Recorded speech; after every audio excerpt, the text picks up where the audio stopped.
జితేంద్రుడు అంటే ఏమిటంటే ఇంద్రియాలను అదుపులో పెట్టినవాడు అన్నాడు. జితేంద్ర అంటే అర్థం అది కాదు, ఇంద్రుణ్ణి జయించినవాడు ఇంద్రజిత్ అని అర్థం. జిత జయింపబడిన ఇంద్రుడు గలవాడు అంటే ఇంద్రుని చెరసాల్లో పెట్టినవాడు అన్నవాడు, జయించినవాడు, వాడిని జితేంద్ర అంటారు. జితేంద్రియుడు వేరు, జితేంద్రుడు వేరు, ఇది తెలుసుకోవాలి. వీళ్ళంతా నిజంగా జితేంద్రియులు. అటువంటి మహానుభావులు తపస్సు చేస్తూ వారిలో వారు 12 ఏళ్ళు యజ్ఞం చేస్తున్నాము, ఈ 12 ఏళ్ళు మంచి కథలు ఏవైనా వింటే బాగుండును, ఎవరైనా వినిపిస్తే బాగుండును అనుకున్నారట. వాళ్ళు మహాత్ములు కదా, వాళ్ళకి ఏదైనా సంకల్పం కలిగితే ఆ సంకల్పం వ్యర్థం కాదు, అది మోఘం కాదు, అమోఘమే అవుతుంది. అందువల్ల వాళ్ళ సంకల్ప బలం వల్ల వ్యాసుని దగ్గర సమస్త పురాణములు చదువుకున్నటువంటి వాడు, కంఠస్థం చేసిన వాడు, మహానుభావుడు సూత మహర్షి అక్కడికి వచ్చాడు. ఆయన్ని చూడగానే వశిష్ఠాది మహర్షులంతా ఎంతో ప్రేమతో ఆహ్వానించి గౌరవించారు. ఇక్కడ ఒక విషయం గుర్తుపెట్టుకోవాలి మనం. సూతుడు ఎవరి శిష్యుడు? వ్యాసుడి శిష్యుడు. వ్యాసుడు ఎవరి శిష్యుడు? వాళ్ళ నాన్న పరాశరుడు శిష్యుడు. పరాశరుడు ఎవరి శిష్యుడు? వాళ్ళ నాన్నగారు శక్తి శిష్యుడు. శక్తి ఎవరి శిష్యుడు? వాళ్ళ తండ్రి వశిష్ఠుడి శిష్యుడు. ఇప్పుడు ఆ వశిష్ఠుడు ఈ సూతుడిని గౌరవించాడు.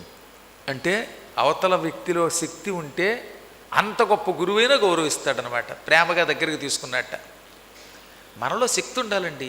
శక్తి ఉంటే వాడు శిష్యుడైనా గౌరవిస్తాం, వాడు చిన్నపిల్లవాడైనా గౌరవించాలి, బాలుడైనా పండితుణ్ణి పూజించాలి. బాలుడయ్యును పూజ్యుండు బ్రాహ్మణుండు అని ఆది పర్వంలో, సభాపర్వంలో మహానుభావుడు నన్నయ్య గారు అద్భుతమైన పద్యం రాశాడు. ఇంత పిల్లాడైనా చాలు, వాడు పండితుడైతే పూజించాలి. పాండిత్యం లేకపోతే వయస్సుతో పెద్ద సంబంధం లేదట. ఏమీ లేని మొరటువాడిని, మూర్ఖుడిని ఏం పూజిస్తాం మనం? కాబట్టి పాండిత్యం చాలా గొప్పది. ఆ పాండిత్యం వల్ల పెద్ద పెద్దవాళ్ళు కూడా గౌరవిస్తారు. అందుకే వశిష్ఠాదులు ఎంతో విశిష్టుడైన నిత్య పురాణ కథా కోవిదుడైన సూతుణ్ణి గౌరవించి ఆహ్వానించి స్వాగతం పలికి ఆయనకి అర్ఘ్యపాద్యాలిచ్చి మంచి ఆసనం ఇచ్చి కూర్చోబెట్టారు. ఆ ఆసనం సూతపీఠము అని పిలువబడిందనమాట.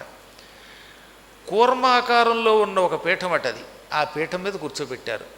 ఇప్పుడు నేను కూర్చున్న ఇది చూశారుగా ఆసనం. ఇలాంటి ఆసనాల్లో ఒక్కొక్క ఆసనానికి ఒక్కొక్క ప్రత్యేకత ఉంటుంది.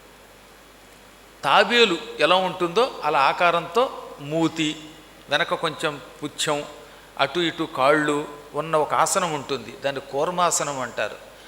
చెక్కతో, అందులో మేడికర్రతో తయారు చేసిన ఆసనం మరింత శ్రేష్టం అనుకోండి. అలాంటి ఆసనం మీద పౌరాణికుల్ని కూర్చోబెట్టేవారు. మళ్ళీ ఆసనం మీద ఒక జింక చర్మం వేసో లేక దర్భలు వేసో కూర్చోబెట్టేవారు. కూర్చోబెట్టి వాళ్ళ ద్వారా పురాణం వినేవారు. అది చాలా గొప్ప గౌరవమట. అలా కూర్చుని పురాణం చెప్పేవాడు ఆయనకు అటువంటి ఆసనం ఇచ్చి ఆసనం మీద ఆయన్ని కూర్చోబెట్టి అప్పుడు పురాణం విన్నవాళ్ళు ఈ ఇద్దరూ కూడా బ్రహ్మలోకం సగచ్చతి. అతడు ఇతడు కూడా బ్రహ్మలోకానికి ఎడతట. అంత శక్తి వాటికి.